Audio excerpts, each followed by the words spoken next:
Saya mau kasih pantun satu. Oseng bayam dicampur tomat, dihidangkan dengan nasi hangat. Saya mohon dengan segala hormat, dengarkan ceramah dengan semangat. Setuju? Setuju.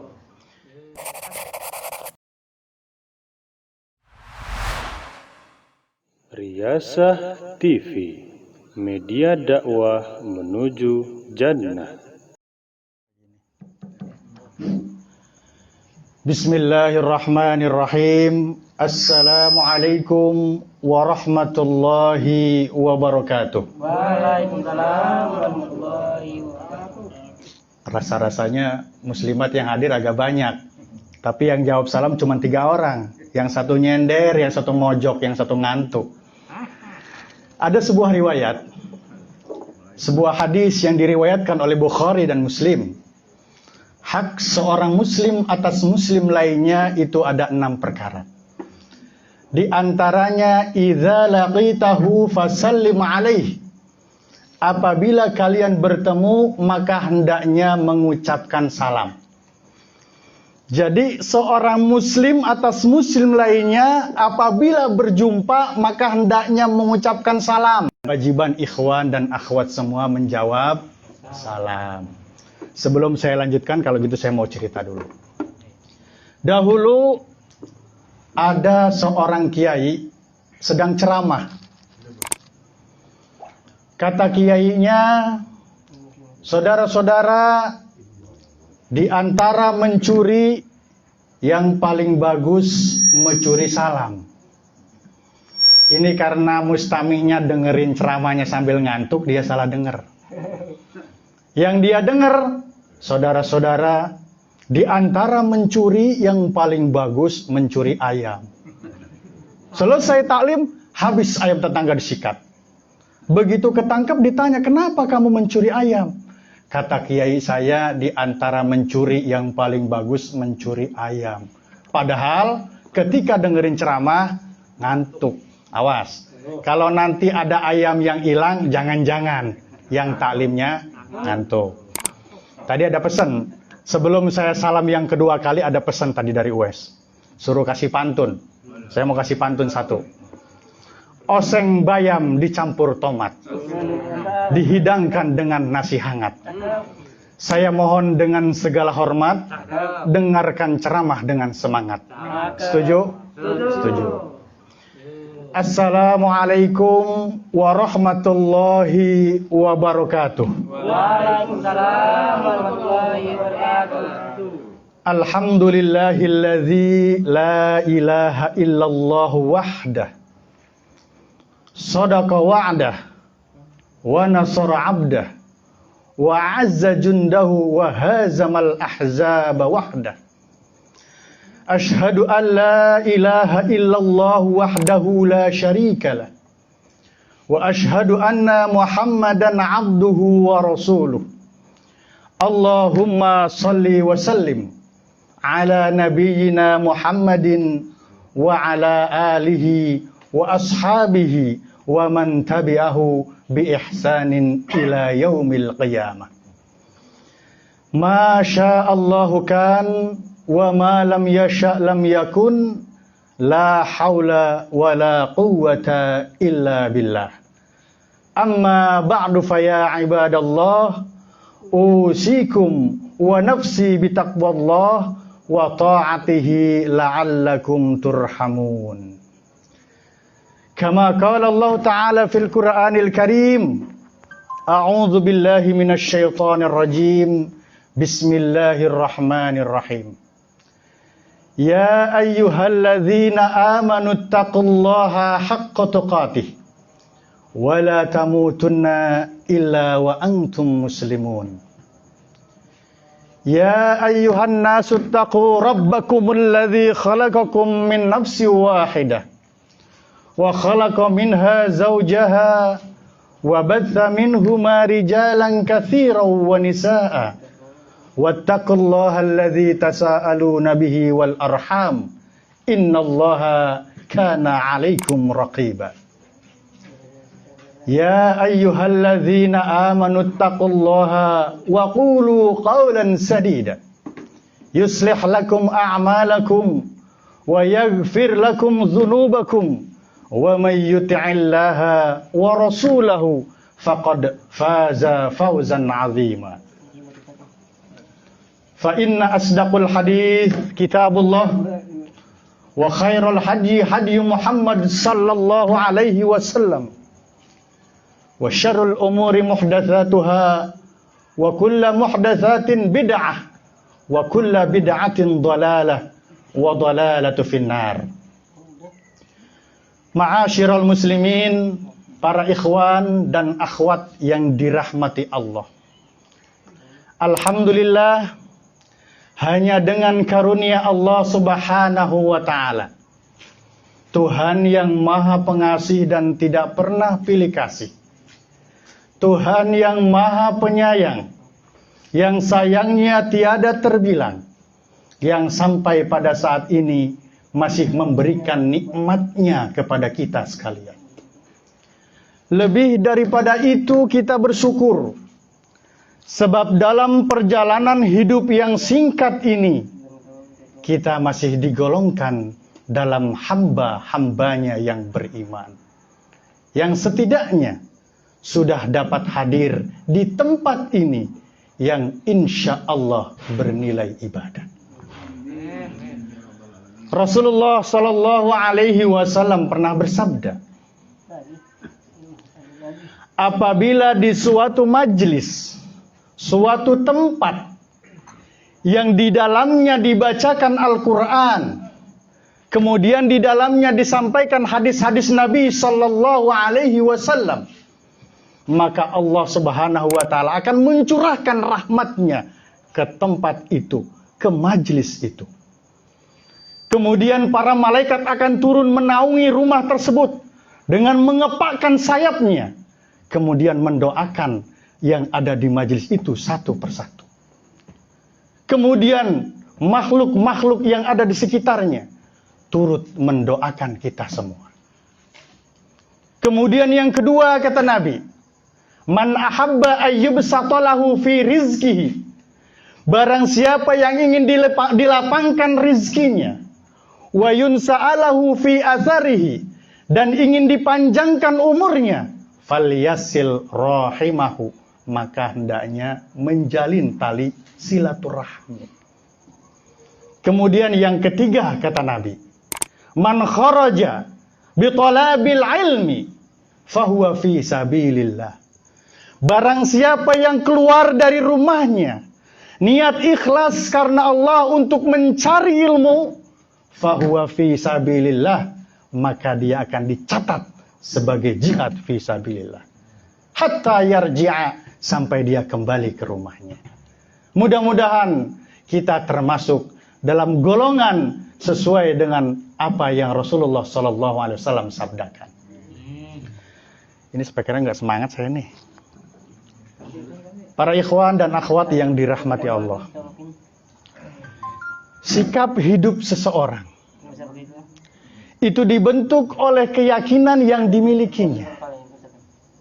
Sebagai muslim, keyakinan kita berpatri pada dua kalimat syahadat. Asyhadu an la ilaha illallah wa asyhadu anna Muhammadar Rasulullah. Kalimat ini membentuk perilaku kehidupan.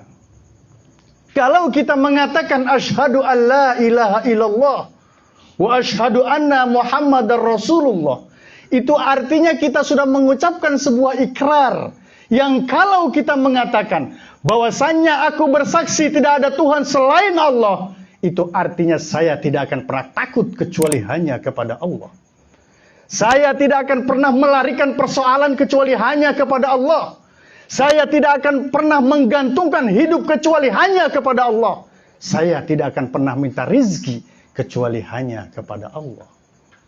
Berurat dan berakar di dalam kepribadian ini yang kemudian mewarnai gerak langkah kehidupan kita dalam kehidupan sehari-hari. Kita biasanya fasih betul mengucapkan dua kalimat syahadat. Dan saya yakin ikhwan dan akhwat yang hadir di sini tidak ada yang tidak hafal. Saya yakin hafal semua dua kalimat syahadat. Bahkan maknanya pun kita tahu. Tetapi konsekuensi daripada kalimat ini yang sering kita abaikan. Konsekuensi daripada kalimat ini yang sering kita lupakan. Apalagi di zaman sekarang ini, di mana kebutuhan ekonomi sudah semakin sulit. Harga-harga melambung tinggi, kebutuhan hidup naik seluruhnya. Lapangan pekerjaan sulit, pengangguran di mana-mana, harga-harga naik, kebutuhan hidup naik. Apa yang turun sekarang ini? Harga diri. Itu aja yang turun sekarang ini.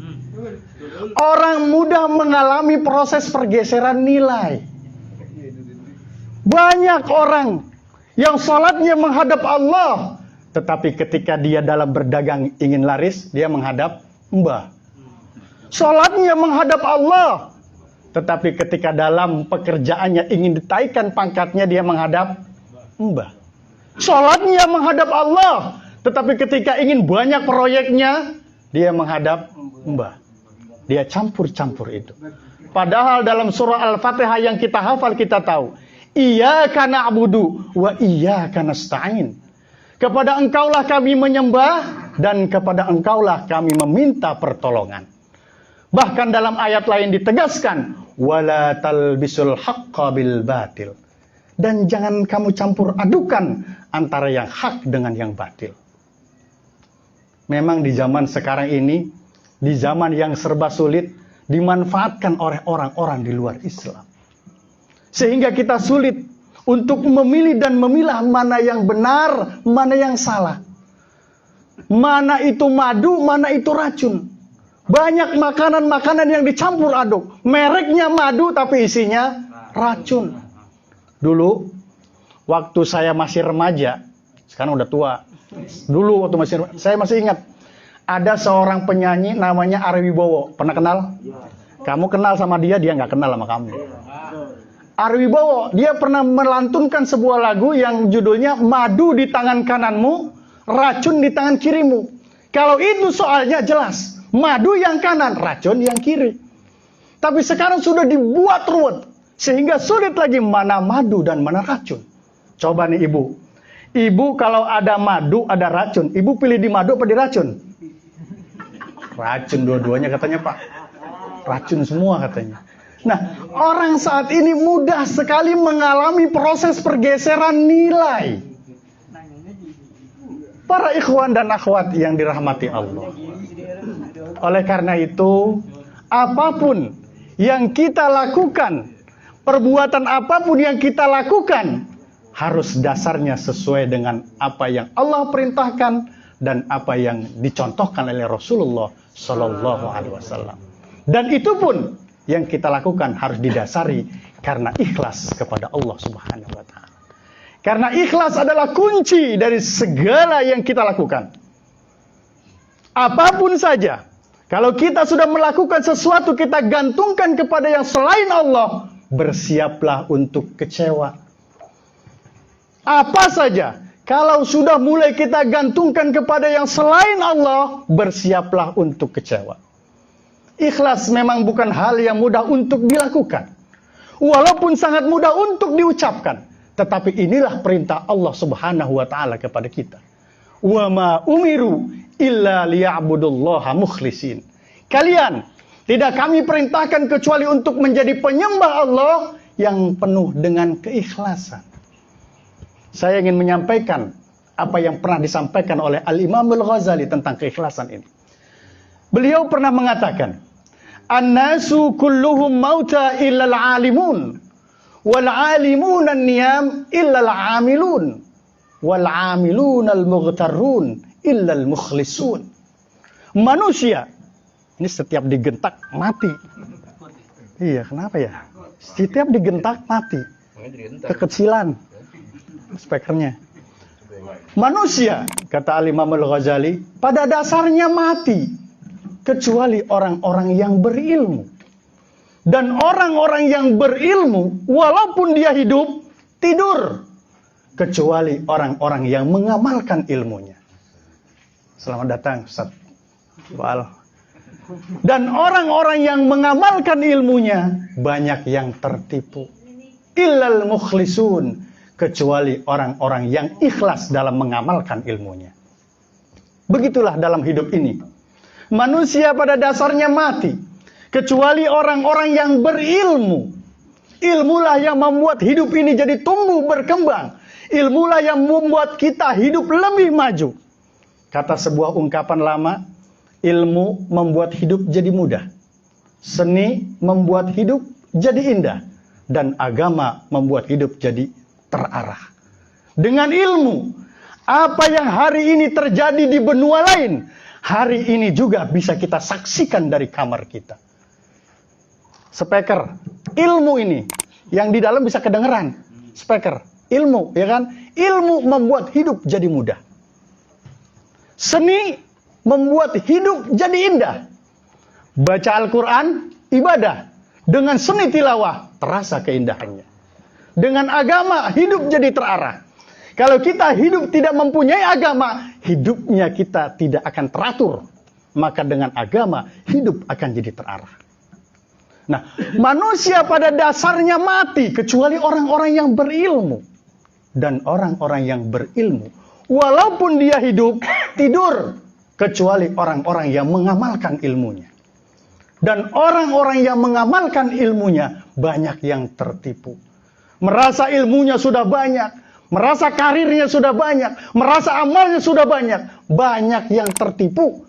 Illal mukhlisun, kecuali orang-orang yang ikhlas dalam mengamalkan ilmunya. Mudah-mudahan kita tergolong menjadi orang-orang yang memiliki ilmu dan mengamalkan dengan sekemampuan kita, ikhlas karena Allah Subhanahu wa Ta'ala. Karena dalam 24 jam, siang, malam, seluruhnya yang kita lakukan sudah ada contohnya dari Rasulullah Shallallahu Alaihi Wasallam. Ini waktunya masih berapa menit lagi nih? Masih ada ya? Masih banyak? Sampai pagi? Nah, seluruh yang kita lakukan dalam kehidupan di dunia ini, 24 jam sudah Rasulullah Shallallahu Alaihi Wasallam berikan contohnya. Dari mulai kita mau tidur, sampai kita bangun dari tidur, bahkan sampai mau tidur lagi, seluruhnya sudah diberikan contoh oleh Rasulullah Sallallahu Alaihi Wasallam.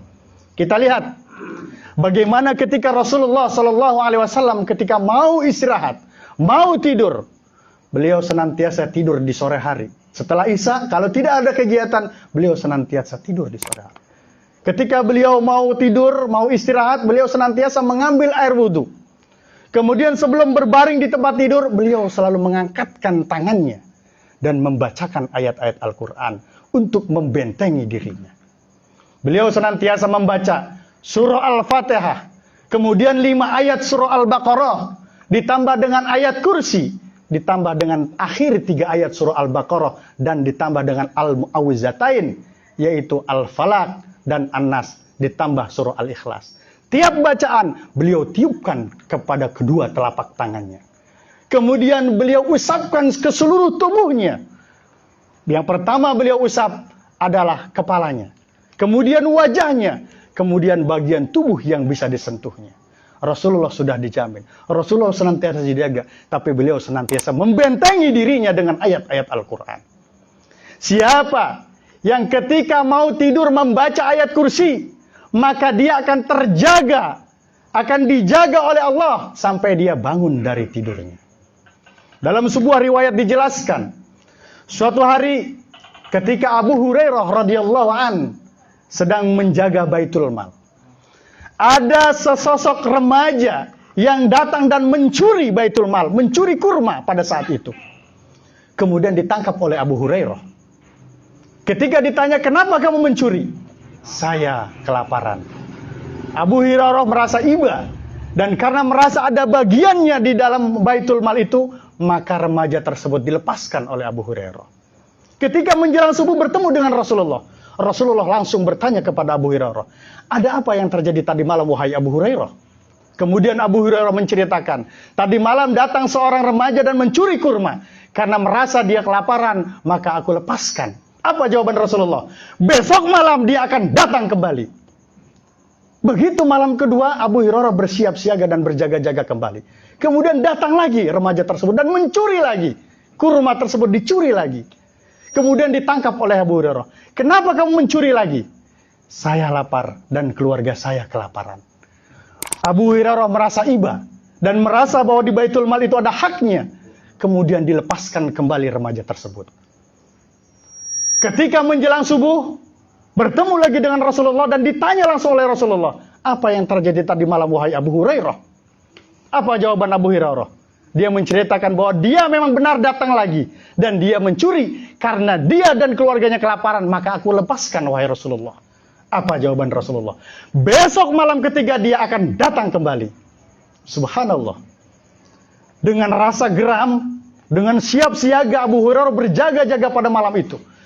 Kalau ada dia datang lagi dan dapat, tidak akan saya beri ampun. Akan saya bawa ke hadapan Nabi. Benar. Malam itu remaja tersebut datang kembali dan mencuri lagi. Oleh Abu Hurairah ditangkap dan dicekik kerah lehernya. Saya tidak akan beri ampun kau. Akan saya bawa engkau ke hadapan Nabi SAW. Dengan pucat dan gemetar remaja tersebut mengatakan, jangan. Jangan saya dibawa ke hadapan Nabi. Akan saya beritahu kepada engkau sesuatu yang maha dahsyat. Apa itu? Ketika engkau mau tidur, baca ayat kursi. Maka jin dan bala tentara tidak akan mengganggumu sampai engkau bangun dari tidurnya. Kemudian dilepaskan remaja tersebut oleh Abu Hurairah.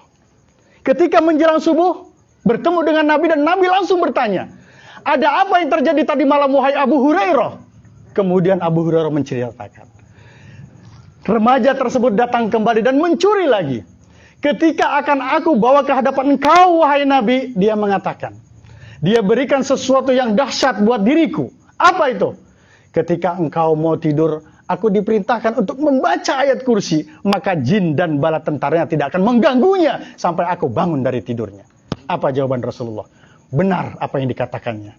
Tetapi sesungguhnya dia itu adalah pendusta. Engkau tahu siapa itu wahai Abu Hurairah? Engkau yang tahu wahai Rasulullah. Dia itu adalah jin yang menjelma menjadi sesosok seorang remaja yang mencuri kurma itu. Benar apa yang dikatakannya, tetapi sesungguhnya dia itu adalah pendusta. Jadi jin itu pendusta, jangan dipercaya. Jangan mau ikut-ikutin jin. Oleh karena itu, mari kita ambil pelajaran dari sini. Betapa dahsyatnya ketika kita mau tidur, sementara tidak ada yang bisa menjaga kita seorang pun, kecuali Allah Subhanahu wa Ta'ala. Bahkan para ulama menjelaskan, ketika engkau mau tidur membaca ayat kursi, maka jin dan bala tentara tidak akan mengganggunya. Kemudian binatang-binatang yang melata, binatang-binatang yang berbisa ingin menyakitinya akan diselamatkan oleh Allah. Kemudian orang-orang yang akan menyakitinya akan diselamatkan oleh Allah. Maka kita akan terselamatkan. Kita istirahat, Allah yang akan menjaganya. Kalau itu yang kita lakukan. Kita kadang-kadang lupa doang. Insya Allah hafal. Tapi melakukannya secara istiqomah itu yang sering kita lalaikan.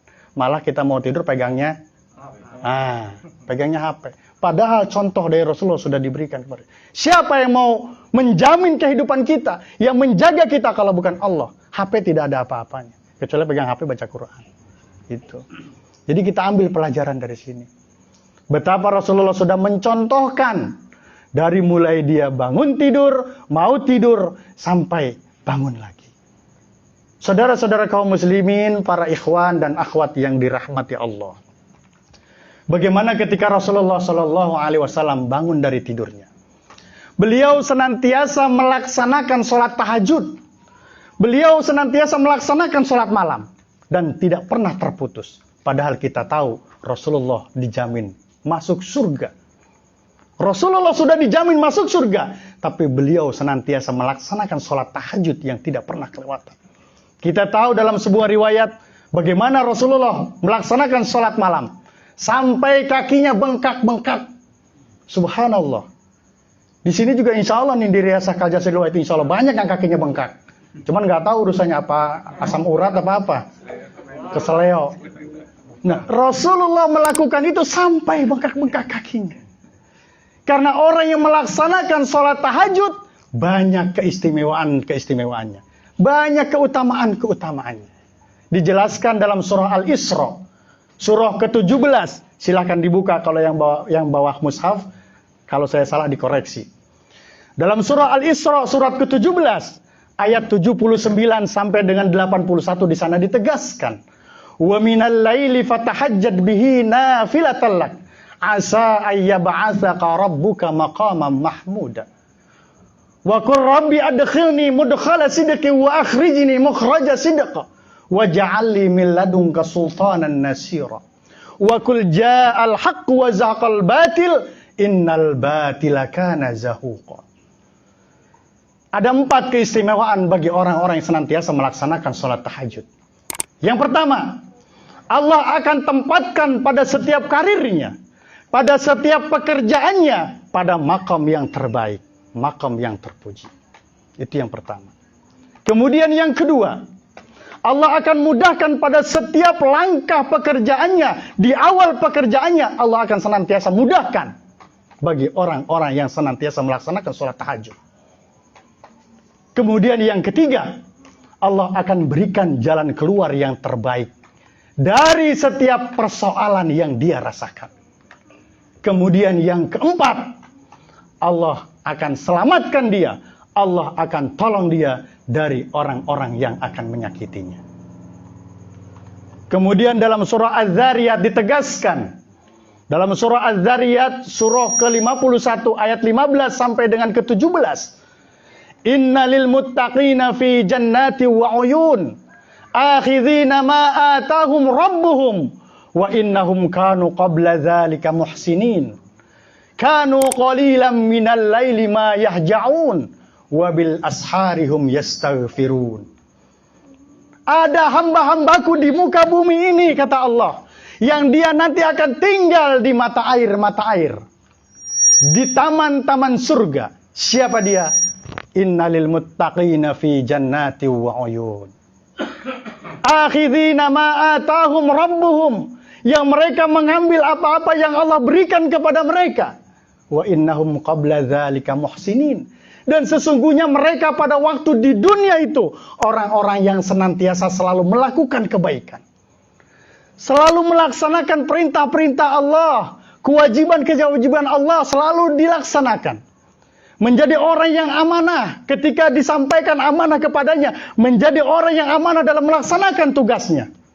Apalagi kita sudah di tempat yang sudah terpimpin.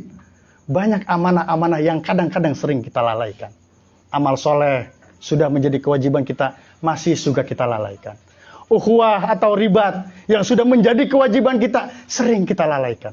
Padahal ukhuwah menjaga saudara-saudara kita adalah pahala yang sangat besar. Jangan kita termasuk dalam kelompok orang-orang yang munafik. Karena termasuk orang-orang yang munafik itu ketika mendapatkan amanat, dia khianat. Mudah-mudahan kita tidak termasuk itu semua. Karena Allah Subhanahu wa taala, Rasulullah SAW pernah bersabda, ada 2 mata yang tidak akan disentuh oleh api neraka. Yang pertama adalah mata yang apabila dia menangis, menangis menginikan dosa-dosanya, mengampuni, minta ampun kepada Allah dengan dosa-dosa yang dilakukan, dia menangis, memohon ampun kepada Allah. Mata itulah mata yang akan diharamkan disentuh oleh api neraka. Kemudian yang kedua, mata yang berjaga-jaga di tengah malam, menjaga-jaga saudaranya, menjaga-jaga darahnya, hartanya, dan jiwanya. Kita jaga. Itu insya Allah 2 mata itu yang akan dijauhkan dari api neraka. Mudah-mudahan kita dapat melaksanakan tugas-tugas yang telah disampaikan kepada kita, karena kita saling ingat mengingatkan.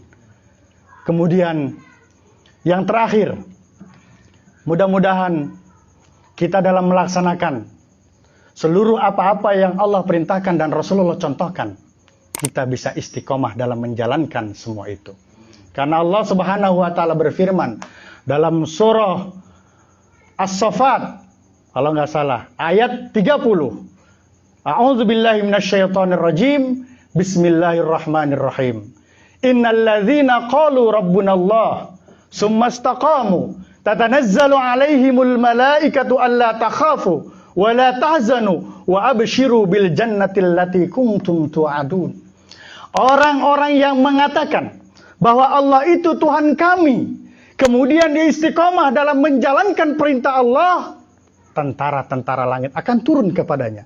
Dan dikatakan kepadanya, "Alla takhafu wa la tahzanu." Janganlah kalian takut, janganlah kalian bersedih dengan apa yang sudah Allah janjikan dengan kalian semua.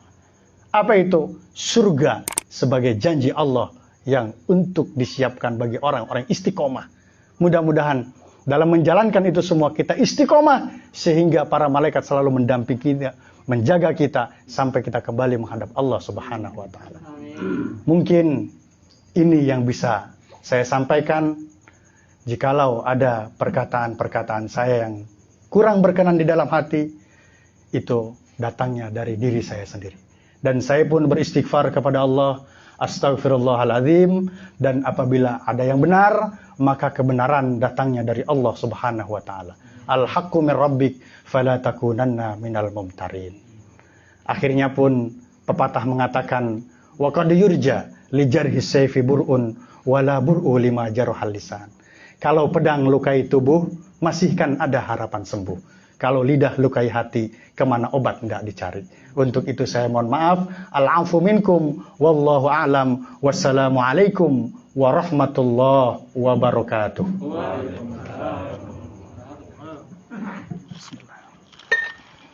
Alhamdulillah.